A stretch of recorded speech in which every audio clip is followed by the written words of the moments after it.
ये जो लहजा है इसका क्रेडिट किसे जाता है? बड़ा मुनफरिद है। मजाज भी, तबीयत भी, बहुत फितरतन जो है ना चीज़ें कुछ होती हैं, गॉड गिफ्टेड होती हैं फितरतन। रेगुलर लतीफ़े कहावतें जुगतें रेगुलर जो है ना पढ़ता भी हूँ। तो मेरी बेगम सफदर साहिबा से गुजारिश है आज इस ईद शो के ज़रिए से भी कि अब आप उम्रा कर रही हैं, अब आप बिल्कुल नीट एंड क्लीन हो गई हैं, तो अब खुदा का वास्ता है वो जो आपने वो ऑडियो वीडियो वाला कारोबार स्टार्ट किया हुआ था वो छोड़ दें। ईदी जो मिलती है वो काफ़ी होती है या मज़ीद आप मुतालबा करते हैं? कहना पड़ता है कि पहले तो ये अपनी मर्जी से ही ईदी देते हैं, लेकिन फिर थोड़ा करना पड़ता है। दुनिया का सबसे बड़ा लतीफ़ा होगा नौज़बिल्लाह माज़अल्लाह माज़अल्लाह माज़अल्लाह ये वज़ीर आज़म बन गया। तो हरीसा और निहारी वो भी खाना शुरू हो जाओ, बेचारा जो ना क्या कहते हैं भिंडी के अलावा बेचारा खा नहीं सकता। बिलावल जरदारी को इंस्ट्रक्टर दूंगा जो उसको बोलना चालना बॉडी लैंग्वेज और चलना फिरना सिखाएगा। मुझे इसका भी कोई गम नहीं कि किसी ने मुझसे वफा न की, मैं किसी के काम ना आ सका, मुझे सिर्फ इसका मलाल है। ये तुम्हारी तल्ख नवाहियाँ कोई और सह के दिखा तो दे, ये जो मुझ में तुम में निभा है मेरे हौसले का कमाल है। मेरे हौसले का कमाल है। ये जो लहजा है इसका क्रेडिट किसे जाता है? बड़ा मुनफरिद है। देखो ये अपना स्टाइल है। मैं देखो आपने देखा मैं इकोनॉमिक्स कंप्यूटर साइंस में मैंने पढ़ाई, बड़ी डिस्टिंक्ट आपने चीज़ें। पॉलिटिकली भी फ्रॉम डे फर्स्ट से एक्टिव, देसी सा आदमी हूँ, ठीक है ना जी, फैमिली भी देसी सी है, ठीक है, और मजाज भी, तबीयत भी, बहुत फितरतन जो है ना चीज़ें कुछ होती हैं, गॉड गिफ्टेड होती हैं फितरतन। ये तो आप जिसे कहते हैं ना कि खुद फेक या स्यूडो या सो कॉल्ड या आर्टिकुलेट आप चीज़ें नहीं कर सकते, ये ओरिजिनल होती है, ओरिजिनल होती है, नेचुरल होता है। लेकिन इसमें थोड़ा सा जो ना पढ़ना लिखना पड़ता, तो है ना मैं रेगुलर लतीफ़े कहावतें जुगतें रेगुलर जो ना पढ़ता भी हूँ, सुनता भी हूँ, देखता भी हूँ, याद पूरी भी होती है आपकी। आपकी। उसको फिर मैं मुंतबिक करता हूँ, रिलेट, उसको मैं रिलेट करता हूँ अपनी पॉलिटिकल गुफ्तगू के साथ। बिल्कुल असल चीज़ ये होती है कि आपने जो गुफ्तगू कर रहे हैं, पॉलिटिकल गुफ्तगू कर रहे हैं, नेशनल इंटरनेशनल इश्यूज़ के ऊपर, लोकल इश्यूज़ के ऊपर, उस पर किस तरीके से उस कहावत को, उस लतीफ़े को, उस जुगत को, उस तंज़ो मज़ाक की जनाब चीज़ को आप उसके साथ मुंतकिब कैसे करते हैं। उससे ये होता है कि पब्लिक को समझने में आसानी होती है। वो आप स्कॉलर बनने की कोशिश करें, मैं कभी कोशिश नहीं करूँगा। आम फहम होना चाहिए ना, समझ भी आए। हाँ, मैंने आज तक कभी कोशिश नहीं की कि मैं अच्छा स्कॉलर बनूँ। ओके, नॉट एट ऑल, मेरी कोई ख्वाहिश नहीं है, बल्कि मुझे एलर्जी है कि आप अपना एटीट्यूड, बिहेवियर, हालांकि अल्लाह पाक का करम है, इतना पढ़ा लिखा हूँ कि मैं अपने आप को शो करने की कोशिश करूँ, एलर्जी है इस एटीट्यूड से ही। देसी ओरिजिनल फितरतन जो आपका मजाज तबीयत है, बस तो फिर शायद दिल में भी डायरेक्ट असर इसीलिए लोगों पे करता है। अच्छा ये बताएं, खान साहब की अभी तक कोई एक सबसे बड़ी खूबी जिसने मुतासर किया? यार देखें, खल्के खुदा की जो खिदमत कैंसर अस्पताल के ज़रिए से, शौकत खानम के ज़रिए से, निमल यूनिवर्सिटी के ज़रिए से, फिर आपकी जनाब अलकादर यूनिवर्सिटी के ज़रिए से, इन सारी जगहों पे 70% लोग बेचारे गरीब, ठीक है, पहली चीज़। दूसरी, मैं इंतहाई गुनाहगार हूँ, मेरे पास ना इबादत हैं, ना मेरे पास जनाब कोई मैं अखलाकियात का दावा करता हूँ, ये कोई कसर नफसी में नहीं, हकीकतन मेरे पास कुछ नहीं है। एक चीज़ का मैं बड़ा रिवार्ड रखता हूँ, जो बंदा नबी पाक सल्लल्लाहु अलैहि वसल्लम की ख़त्म नबुव्वत और नामूस रसालत का पैरा देगा, फ़याज़ चौहान उसकी जूतियाँ उठाएगा। बड़ी बात है। मेरे बाप ने, मेरे वालिद साहब ने, अल्लाह पाक उनको जनाब से तंदुरुस्ती दे, और मेरी वालदा को अल्लाह पाक जन्नतुल फिरदौस पे जगह दे, उसने हमारी ये तरबियत की है, ठीक है। इमरान खान ने नामूस रसालत की जो जंग लड़ी है ना, बीइंग अ वज़ीर आज़म, बीइंग अ सरबराह मुमलिकत, बीइंग अ पाकिस्तान के चीफ एग्जीक्यूटिव पूरी दुनिया में, और फिर 15 मार्च का इस्लामोफोबिया की जो दिन तय किया गया, मैं उसका बहुत उसको रिवार्ड देता हूँ। बाकी वो हमारी तरह का इंसान है, कोई दुनिया की 100 बातें निकाल के मेरे से कोई बहस करता है ना। अभी पिछले दिनों एक टीवी चैनल के बड़ा मशहूर सीनियर एंकर है, उसने शो किया, उसे शरारतन, क्योंकि वो इस वक्त इम्पोर्टेड हुक्मरानों के साथ मिले हुए हैं, तो शरारतन कहा जी आप बताएं जी आजकल बड़ी वीडियोज़ आ रही हैं इमरान खान को मुर्शद, पीर और नौज़बिल्ला फलां, तो क्या आप उनको मुर्शद, पीर और नौज़बिल्ला पैगम्बर के दर्जे पे रखते हैं? सवाल पूछा उन्होंने। मैंने फिर सो टका के उसकी ली ना, दोस्त है मेरा वो एंकर, मैंने कहा यार शर्म आनी चाहिए तुम्हें ये सवाल पूछते हुए। हम उसको अपनी जैसा इंसान समझते हैं, अपने जैसा गुनाहगार शख्स समझते हैं, अपने जैसा एक खताकार शख्स समझते हैं इमरान खान को, लेकिन वो ना आवाम का चोर है, ना पाकिस्तान का चोर है, ना नामूस रसालत का चोर है, ना ख़त्म नबूवत का चोर है, बस ये समझते हैं। बाकी वो साड़ी तरह ही है। तो वो आगे से खामोश हो गया। खामोश हो गया। अच्छा, नवाज शरीफ साहब में बेतहाशा खामियां भी होंगी, आप बता भी सकते हैं कोई खूबी नवाज शरीफ और मरियम नवाज दोनों की? बड़ी मुश्किल सवाल है ये, आपकी हंसी तो जवाब नहीं है। असल में नवाज शरीफ साहब की जो सबसे बड़ी खूबी है कि 3 दफ़ा इक़्तिदार तो लैंड तो बाद और टीठ ही है ट्रैक नहीं छोड़ते, उसी ट्रैक पे रहते हैं। वरना बंदा एक दफ़ा सीखने के बाद बंदा अच्छा इंसान वो होता है जो एक दफ़ा धचका लगा वो तो सीख लिया। 92 में भी यही, 96 में भी यही, 2006 में भी यही, ठीक है जी। वो अपनी हरकतों से बाज नहीं आते, वो उस पर उनकी कंसिस्टेंसी के ऊपर कम अज़ कम मुझे है कि यार वाह ज़बरदस्त, कायम और दायम है, जाना छोड़ते नहीं। बाकी बेगम सफदर उसका अल्लाह ही मालिक है। लेकिन आज के आपके इस प्रोग्राम के ज़रिए से मैंने कल भी एक शो में कहा और आपके चैनल में ही था वो शो, मैं दोबारा कहूँगा कि बेगम सफदर अभी उम्रा करके आई हैं जी, ठीक है जी। उम्रा करने के बाद इंसान अपने सारे गुनाह माफ़ करवा के आता है, और मुसलमान का ये ईमान है कि वो उम्रा करने जाता ही अपने गुनाह बख्शवाने के लिए है, और वहाँ से वो नीट एंड क्लीन होके आता है। तो मेरी बेगम सफदर साहिबा से गुजारिश है आज इस ईद शो के ज़रिए से भी कि अब आप उम्रा कर रही हैं, अब आप बिल्कुल नीट एंड क्लीन हो गई हैं, तो अब खुदा का वास्ता है वो जो आपने वो ऑडियो वीडियो वाला कारोबार स्टार्ट किया हुआ था वो छोड़ दें, और वो जितनी है ना उन सारों को आप इकट्ठा करके नज़र आतिश कर दें और ऐलान कर दें कि मैंने उम्रा किया है, अब मैं बिल्कुल पाक साफ हूँ, इस गंदे काम से जना मेरी मैं अब जना बड़ा अच्छा मशवरा है, बड़ा मेरी क्योंकि वो खुद अपने मुंह से कहती है ना, खुद वो कह चुकी हैं ऑडियो वीडियो में, मैं कह रहा मतलब जजों की, जनरलों की, पॉलिटिशियंस की, कैप्टन सफदर साहब भी कहते हैं, उन्होंने भी गालिबन देखी। तो मेरी गुजारिश है बेगम सफदर से कि कम से कम इस उम्रे का ये तो फायदा चुको ना कि हुण साफ सुथरे हो गए हो तो हुण ए काम गंदा काम छड़ दे। चलें अब ईद के मामलात पे ज़रा बच्चों से पूछते हैं कि ईदी कितनी मिलती है, और बाबा से ईदी जो मिलती है वो काफ़ी होती है या मज़ीद आप मुतालबा करते हैं, कहना पड़ता है कि कुछ और निकलवाएं बाबा से? पहले तो ये अपनी मर्जी से ही ईदी देते हैं, लेकिन फिर थोड़ा करना पड़ता है, मुज़ाकरात करने पड़ते हैं बाबा से। थोड़ा बहुत करते हैं, लेकिन फिर दे देते हैं। अच्छा, मान जाते हैं? मान जाते हैं, हर बात मान जाते हैं। अच्छा, हर से बस थोड़ा सा ना करना पड़ता है। अच्छा, कहना पड़ता है थोड़ा सा। बाकियों से भी पूछते हैं, ईदी देते हैं बाबा? देते हैं। कितनी देते हैं? ज़्यादा देते हैं? ज़्यादा देते हैं, लेकिन कभी कभी बोलना पड़ता है। जितनी डिमांड होती है ना उतनी दे देते हैं, बस थोड़ा कहना पड़ता है बाबा को। अच्छा अच्छा, आप बताएं कितनी ईदी मिलती है? ज़्यादा मिलती है, कम मिलती है? ज़्यादा मिलती है। और अगर कम मिले तो ज़्यादा फिर मांगती हैं आप? और ईद पे क्या करवाते हैं बाबा? बाबा के साथ क्या करते हैं पूरा दिन?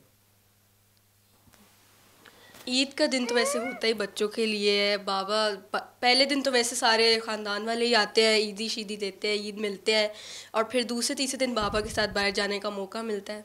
तो ईदी स्पेंड सही करते हैं? जी, बहुत अच्छे से। कितने दिनों में बस ख़त्म कर देते हैं? 3 दिन ईद के होते हैं, तीसरे दिन से बाहर चले जाते हैं, बस चीज़ें चाहिए, लेनी है, ईदी गुजारनी है। तीसरे दिन के बाद ईदी के पैसे बचते तो नहीं है पास? नहीं, जमा तो नहीं है अपने आप से। जमा नहीं करते? नहीं, जमा करने की नहीं हमें होता, जमा करने ही नहीं पड़ते। अच्छा फयाजुल हसन चौहान साहब, आपको अपनी बचपन की ईदें कैसे याद है? जब वो है ना कि कितना अच्छा था कि हम भी जिया करते थे फराज, गैर मारूफ से, गुमनाम से पहले पहले, तो वो कैसे थे? छोटी उम्र की ईदें होती है बता वैसे। अच्छा, हमारा ये होता था कि 29वीं रात को चांद देखने के लिए ना जी बड़े ही एक जोश और जज्बा होता था।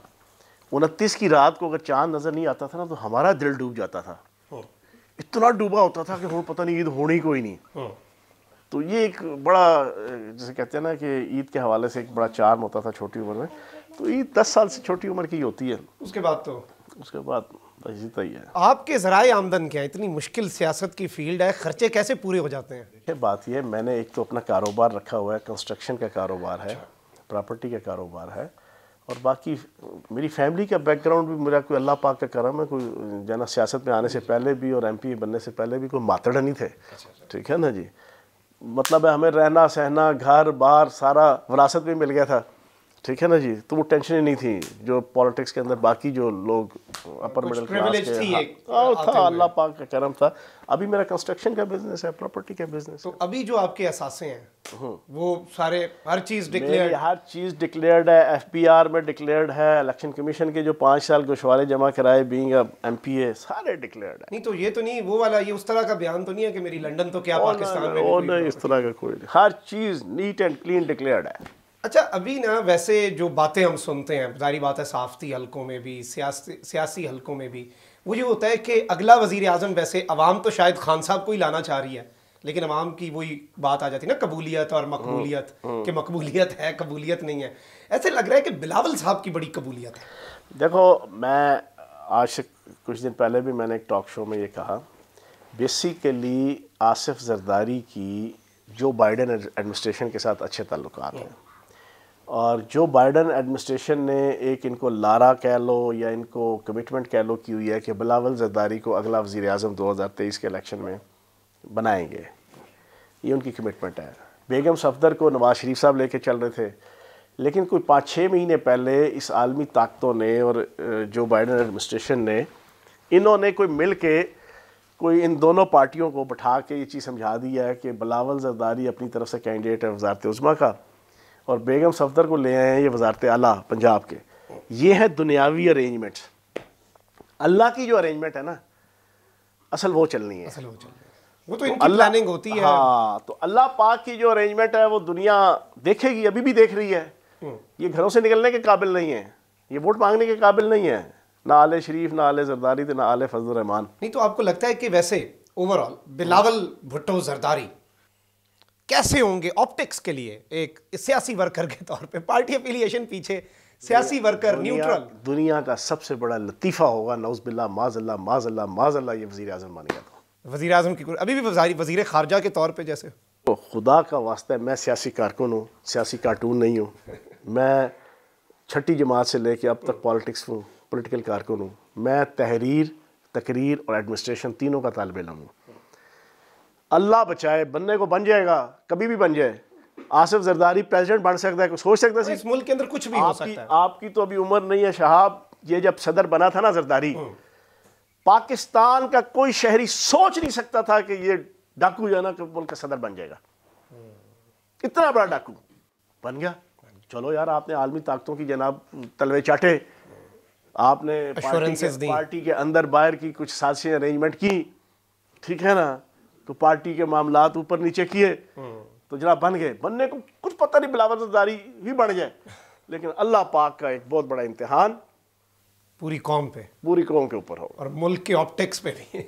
अच्छा, अभी अगर ईद है और आपको कुछ लोग हैं, मैं उनके नाम लूंगा, उन्हें कुछ तोहफे में देना पड़े, तो आप उन्हें क्या तोहफे में देंगे? नवाज शरीफ को जो है ना तोहफे में अकल और दिमाग दूंगा। मुझे लगा प्लेटलेट्स। नहीं, दिमाग दूंगा। अच्छा, नवाज शरीफ साहब को आप ओ हरीसा, निहारी, तवा मच्छी, पाए, दही भल्ले खा खा के ना उन्हें दिमाग चर्बी चढ़ गई है, तो इस वजह से वो दिमाग दूंगा, फ्रेश दिमाग देंगे। अच्छा, उसके बाद आपको तोहफा देना पड़े ईद का स्पेशल तोहफा आसिफ अली जरदारी साहब को। आसिफ अली जरदारी साहब को तोहफा जो है ना, अब बच्चे बैठे हुए हैं, तो बात नहीं कर सकता। तो आसिफ अली जरदारी साहब भी माशाल्लाह बड़े ज़हीन आदमी है। अच्छा, लेकिन वो हद से ज़्यादा ज़हीन है। वो हद से ज़्यादा ज़हीन है। उनकी थोड़ी जहानत कम करने, उनकी जहानत कम करने के लिए उन्हें कहूँगा ज़रा हरीसा और निहारी वो भी खाना शुरू हो जाओ। बेचारा जो ना क्या कहते हैं, भिंडी के अलावा बेचारा खा नहीं सकता। वो भिंडी बड़ी पसंद है उन्हें। हाँ, नहीं पसंद भी है और कोई मजबूरी भी है। इंसान कितना लूट मार करे यार, खानी भिंडी है, खानी भिंडी होती है, भिंडी मसाला, भिंडी फ्राई, ठीक है ना जी, भिंडी प्याज, तो बंदा उतना ही है ना हराम हलाल का कमाए कि जितना उसने खाना होता है। नहीं तो यही मैसेज। तो उस अरेंजमेंट में ये हो सकता है जरदारी साहब को डोनेट कर दे मियां साहब को अपना दिमाग। हाँ, थोड़ा ये भी हो सकता है। अच्छा, फजल रहमान साहब को क्या तोहफे में देना? मीठी ईद है, उन्हें क्या तोहफे में देंगे? फजल रहमान साहब को ट्रेडमिल दूंगा। क्योंकि उसका जुस्सा इस्लामी नहीं है। जिस बंदे का जुस्सा इस्लामी ना हो, वो उसके मुंह से बात जचती ही नहीं। देखो, नबी पाक सल्लल्लाहु अलैहि वसल्लम जो है ना, उनकी जो तालीमात हैं या उनके अक़वाल हैं कि आप किस अंदाज से इंसान अपना आप रखे, मोमिन का खाना पीना रहना सहना, एतदाल उसमें होना चाहिए ना। उस बेचारे का अगला पिछला पेट ही जो है ना अजीबोगरीब है, तो उसको ट्रेडमिल दूंगा, ट्रेडमिल, कि वो ट्रेडमिल के ऊपर सवार हुआ करे। इमरान खान का बोझ और कीना छोड़ दे, रोज़ाना घंटा सुबह घंटा शाम जो है ना रनिंग करे। हाँ, और हराम खाना भी छोड़ दे, क्योंकि वो हराम खाते हैं, इतना खाते हैं कि वो उनका जो पूरी जंबील है जो है ना उम्र यार की बढ़ती नहीं है। अच्छा जी, मरियम नवाज शरीफ साहिबा को डिज़ाइनर बैग्स के अलावा क्या तोहफे में देंगे? उसको जो है ना वो गिलास दूंगा एक, वो जो स्टील वाला गिलास जो है ना वो लेके घूमती है, एक गिलास मैं भी दे दूंगा। एक गिलास वो देंगे। और बिलावल भुट्टो? बिलावल भुट्टो, बिलावल भुट्टो आपकी खामोशी को समझ जाए। बिलावल जरदारी को, एक तो मैं उसे भुट्टो नहीं कहता, वो भुट्टो नहीं है, वो जरदारी है। बिलावल जरदारी को इंस्ट्रक्टर दूंगा जो उसको बोलना चालना बॉडी लैंग्वेज और चलना फिरना सिखाएगा। अच्छा, वैसे ये बड़ा आपने उन्हें इंस्ट्रक्टर, बढ़िया आपने गुड फेथ में ईद के दिन सबको ये दिए उसको तो इंस्ट्रक्टर एक ऐसा चाहिए जो अभी तक उसको बोलना नहीं आता, जो ना वो असेंबली के अंदर खड़ा होता है और उसने लिखा होता है जो ना प्रॉम्प्टर टाइप जो ना मोबाइल पे, और वो बोल, और फिर वो था को थी और थी को था, लैला को मजनू और मजनू को लैला बनाया होता है उसने। एक तो वो इंस्ट्रक्टर चाहिए जो उसकी कम अज़ कम ये चीज़, और दूसरा कोई चाल ढाल भी थोड़ी सी कम अज़ कम कोई ठीक करे। बॉडी लैंग्वेज का कोई एक्सपर्ट आप देंगे सिखाने के लिए। अच्छा, उस्मान बुज़दार साहब को क्या, और उनकी दौर को कैसा देखते हैं? अच्छा, मैं देख रहा था उस्मान बुज़दार साहब की अगले दिन वीडियो देखी है टिकटॉक, माशाल्लाह बड़े हेल्दी हो गए हैं। साईं बड़े अच्छे इंसान है। अच्छा, साईं बड़े सीधे साधे और साईं बड़े मिठे इंसान है, मिठे इंसान ने, उन्होंने कुछ नहीं चाहिए और तो फिर वो मिठे हैं। वो फिलहाल रेस्ट कर रहे हैं, वो फिलहाल रेस्ट पे ही रहे। Rest is the best for the next. अच्छा, एंड पे इख्तिताम पे ईद के दिन क्या पैगाम, क्योंकि देखें बड़े हालात भी इस वक्त मुल्क के अनफॉर्चुनेटली बड़े टेस्टिंग टाइम्स में ये ईद आई है हमारे लिए, पिछले 1 साल से जो चल रहा है, एंड पे क्या मैसेज देना चाहेंगे? देखें, बात यह है कि पाकिस्तान की कौम को, इस मुल्क को बचाने के लिए अपने अपने एंड पे अपना अपना किरदार अदा करना चाहिए। मुल्क है तो सब कुछ है, किसी किस्म की इंतहा पसंदी का हमें शिकार नहीं होना चाहिए, ना इंतहा पसंदी मज़हब के नाम पे, ना अकीदों के नाम पे, ना फ़िरक़ों के नाम पे, ना मुल्क के किसी अदालत के ख़िलाफ़, ना किसी अदारे के ख़िलाफ़, ना मुल्क के किसी आइनी जो हैसियतें हैं और अदारे हैं उनके ख़िलाफ़ हमें कोई एक्सट्रीमिस्ट किस्म का एटीट्यूड और बिहेवियर नहीं रखना चाहिए। एक मॉडेस्ट तरीके से, क्योंकि आलमी ताकतों की और मुल्क दुश्मन ताकतों की ये साजिश है कि पाकिस्तान की जनाब आवाम के अंदर एक एक्सट्रीमिज़म लाया जाए आपस में एक दूसरे के ख़िलाफ़, वो चीज़ नहीं होनी। होना। और इख्तिताम पे एक शेर, जो गुज़र रही है गुज़ार दो, ना बुरा कहो ना गिला करो, जो तुम्हारा हाल है दोस्तों वही सारे शहर का हाल है। मुझे इसका भी कोई गम नहीं कि किसी ने मुझसे वफ़ा न की, मैं किसी के काम ना आ सका, मुझे सिर्फ इसका मलाल है। ये तुम्हारी तल्ख नवाहियाँ कोई और सह के दिखा तो दे, ये जो मुझ में तुम में निभा है मेरे हौसले का कमाल है। मेरे हौसले का कमाल है।